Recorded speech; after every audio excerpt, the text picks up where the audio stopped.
Hi everybody. Okay, time to get serious. I'm a strange creature.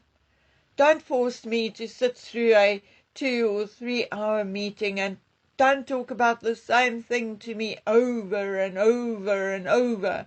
My eyes actually turn back into my head with boredom. Yes, okay.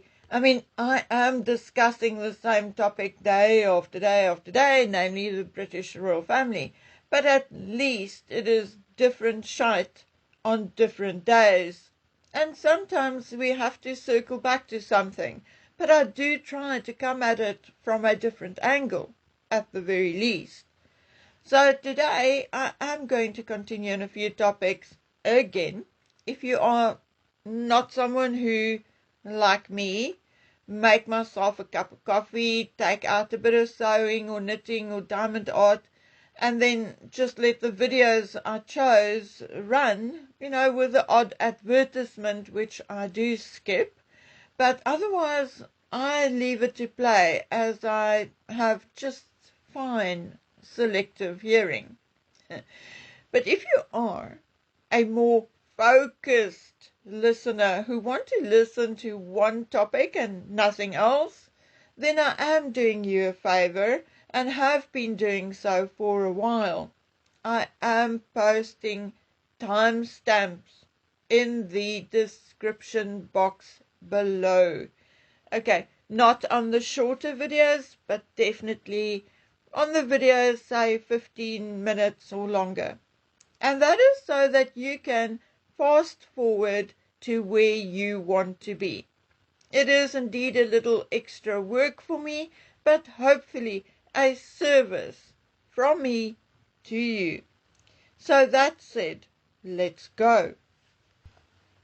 Charles, I saw a few days ago already, was right back in his element at some eco-mosque in Cambridge, apparently Europe's first eco-mosque. Oh, how wonderful! Everything his heart desires in one place. Now look, I have no issue with places of worship, no matter what religion. My issue is with Charles and the preference he gives to a select group of people, which does not include his own people. Now that is the one thing. The other thing is the crap coming out of his mouth from time to time. You see, Charles is an over-dramatic pain in the you-know-what who does not know when to shut up. Leaving the mosque, he spoke about how deeply, strange he said deeply and not most, anyway, how deeply impressed he was with the mosque's architecture and environmentally friendly features, which is totally cool. So am I. But you see, Charles could not stick to that. Oh, no, no, no. He continued to talk about how important it was for worship to be performed in a structure built specifically as a mosque. Say what? Say again, so we can digest and try to understand what he was actually saying. Oh, my dears, I honestly and truly, deeply and most sincerely wish he would abdicate, retire, and go talk to his plants and chickens, which he won't, because that is all just part of the persona created for him.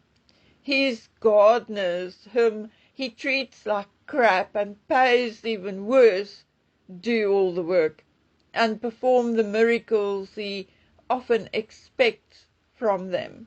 And other staff feed the chickens. He mostly only does so for the camera. Okay, so moving on to Harry again. When Lady C spilled the alleged beans about Harry having a special friend. I was not surprised because I heard the same rumor. Oh, and I must say, about 2 months ago. I don't know, I paid so little attention to it that I truly cannot even vaguely remember when it was. All I can tell you is that it was still this year and not 2025. Now, I will take a wild guess and say March, April, thereabouts. Never mind, not important at all. However, now that Lady C has spilled the beans, so to speak, and allegedly, I can tell you what I heard, and again, I'm guessing at the beginning of June. I also have to thank Dame _ 3II, I think, or the Roman numerals for 2 on Instagram for opening the door for me to do so after our chat night before last. Okay, so like I said, the gossip had been rife. First, about a female polo player, but then she got engaged, and it appears as if Harry had stopped playing polo. Well, we have not seen him play polo in, forever? Maybe because Megan does not like it anymore, or she is not welcome anymore. I mean, you take your pick. My pick is that Nacho and his mates want to completely distance themselves from Harry because they fear that they may become involved in Harry's legal issues with Sentabali and Sophie Chanduka. Remember, the original problem arose at a polo match where Nacho and his team were all present.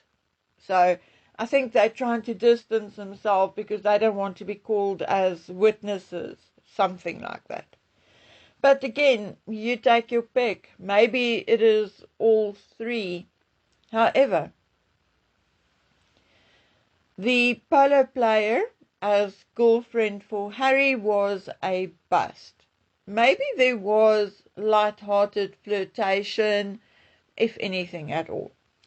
Then there was talk about Adele, the singer Adele, and Harry being good buddies. But Adele is also in a committed relationship as far as I can see. But yes, it appears that there was a time when they were indeed mates and apparently really and honestly buddies, drinking buddies or whatever, but allegedly Meghan also put an end to that. So a couple of weeks ago, I heard that Harry is relying more and more on his Jill of all trades, Miranda Barbeau, a 35, 36-year-old who used to work for the Obamas. Miranda was first employed to work for Harry and Meghan as their chief of staff. But when they restructured from Archwell Foundation to Archwell Philanthropies and half their staff left, Miranda Barbeau stayed as Harry's PR/assistant/chief of staff. In other words, he's jack of all trades, and Meghan then went ahead and chose Sarah Fosmo, who once worked for Bill Clinton, to fulfill the same role for her. Now I'm told that Miranda, who is actually a New Yorker, travels just about everywhere with Harry, often alone, just Harry, his bodyguard, and Miranda, no Meghan. Now, I'll be honest, I actually agree with Neil Sean.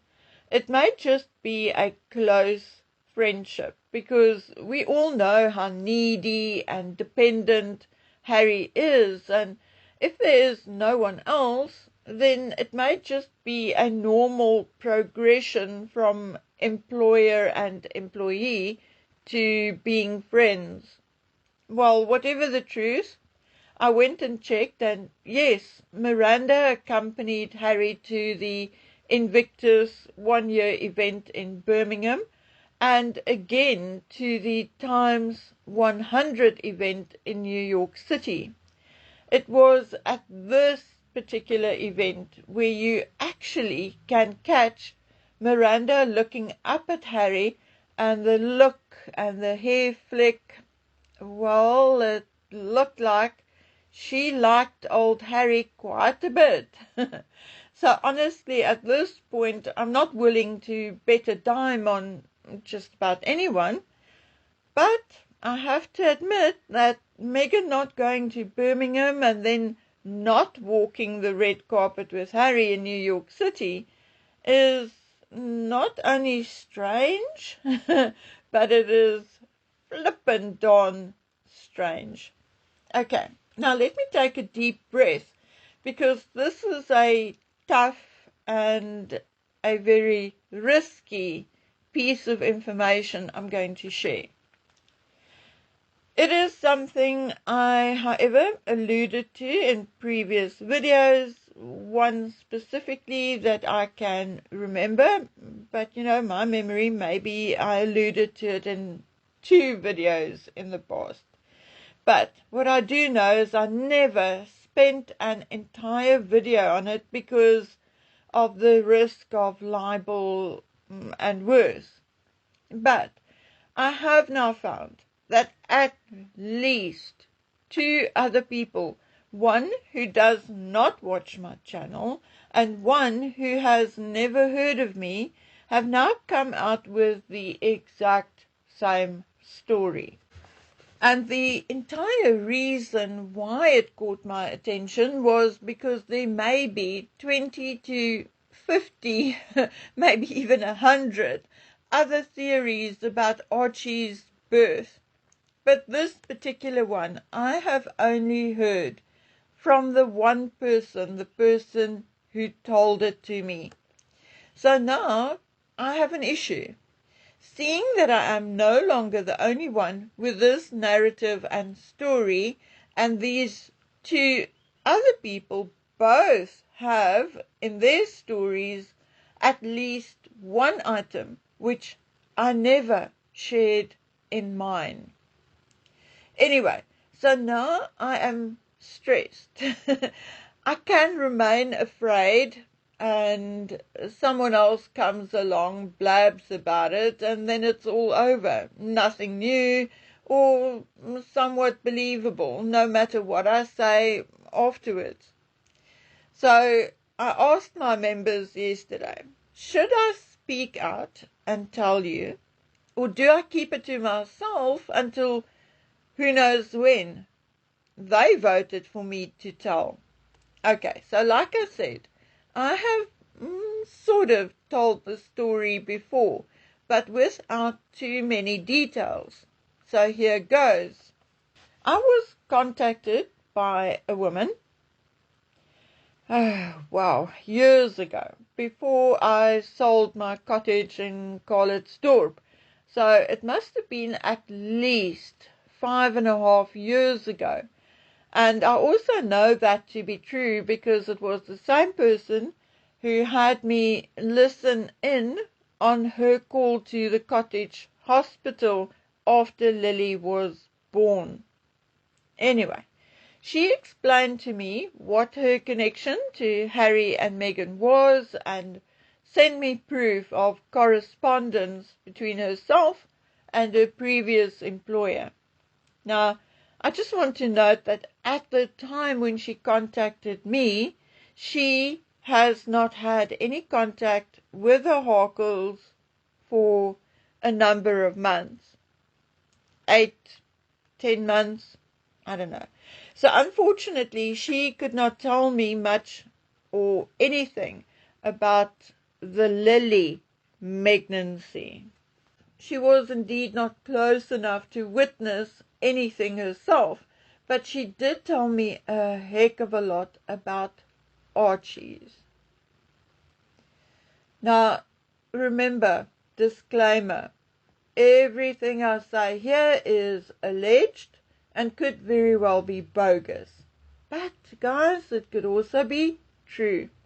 So, according to this woman, Harry and Meghan had friends from the United Kingdom over not too long after they moved into their Montecito mansion. Harry and the husband appeared to be close, well, better friends and closer than the wife of Meghan. The husband was also a veteran and involved with Invictus. A day or so into the visit, Harry and the husband took off, and the woman stayed behind. According to this woman, something must have happened, because when the men came home, Meghan took Harry aside to a different part of the house, and once there hissed at him, both forgetting that there was someone in the next room. Meghan, apparently allegedly, was spitting mad and said something like, "What more does she want? We paid their house for them." Harry was trying to placate Meghan and was talking about how much they owe them and what good friends they are, and then that they would not have had Archie if it wasn't for them, and so forth. The woman then went and Googled the couple and sent me a photograph. It just so happened that I recognized the couple immediately. Anyway, so I found that they had Instagram and Facebook pages. So I went snooping and I found that at the time of Archie's birth, they had two daughters, both conceived via IVF, and then a year, more or less, after Archie's birth, they had another baby. Well, long story short, I was still trying to piece together a timeline when, whoops, the wife's entire social media presence was wiped. And I mean her Instagram, her Facebook pages, her LinkedIn, gone. Now, is that coincidence? I guess it could be, but a very, very strange one. So, okay, I left it because what could I do about it? I could not prove anything. I could not phone the woman up and go, "Hey, were you Archie's surrogate?" All I could do was get myself into trouble. So there was no point. Eventually, I told the story, but I left out a lot so that no one could identify the people the gossip was actually centered about. I did not talk about their children or even mentioned that they had any. I, along with everyone else, then continued guessing at the possible details of a possible surrogacy. At some point, I was told that the IVF procedure was done in Scotland. Now, that happened after I talked about possible London fertility clinics, etc., etc. Someone told me, no, the procedure took part in Scotland. Okay. Now, on receiving that information, I wasn't told that. I immediately assumed that it was at the clinic at the Castle of May, which I also could not find any evidence of, because that is supposedly a fertility clinic, but some kind of holistic fertility clinic.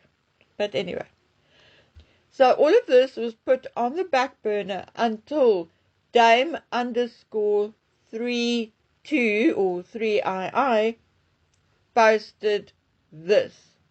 Exactly. Now listen to this coincidence or not. exactly 3 days after I received something similar. Now, I'm not going to post the Instagram post on the screen. Well, I already did. But instead, I'm going to post you the full message. And it was when I was sent this full message that it all came flooding back. And where the pieces starting to fall into place, for me at least. So I'm just going to summarize it for you. Summarize where I'm at the moment. I believe Archie was conceived via IVF, a procedure done in Scotland, likely at the TFP GCRM fertility hospital, which incidentally is medically linked to the Princess Royal Maternity Hospital in Glasgow, and both TFP GCRM and the Princess Royal Maternity Hospital are on the same grounds and part of the Glasgow Royal Infirmary site. Now, I do not think Archie was born anywhere near London. I do, however, not have proof either way, but I think that he was born elsewhere and then flown to the Portland after complications. Okay? Lily, I have hinted at this numerous times. I do not think Lily was born in the United States at all. I think that is why 5 years later we still cannot track a proper legal birth certificate for her in the United States. But the media could and did find a British passport for Lily. Let that sink in. That is also why I did not really, in all of this time, join in the talk about a student in Colorado, although at first, I do admit, I received a lot of stuff, even supposed court records, etc., which could potentially have proven that she has a birth mother or surrogate from Colorado. I'm going to admit that. But let me tell you this though, allegedly, Harry has a child who was born to a mother from Colorado. A pregnancy as a result of Harry's wild Las Vegas weekend. Now, why this makes sense is because we know Meghan's tendency to copy, and the fact that they are trying to draw our attention to Colorado may be, number one, to distract from where Lily was really born, and number two, to cover up the other birth and pregnancy. You know, something like, oh, they are just confused and this relates to Lily kind of thing. Now, okay, friends, I think at this point I gave you lots to think about for now. I saw Meghan's carousel of photographs of their summer holiday, and we will talk about that later when I get back to you. So, until we meet again, please take good care of yourselves, stay vigilant, and, as always, stay safe. Bye.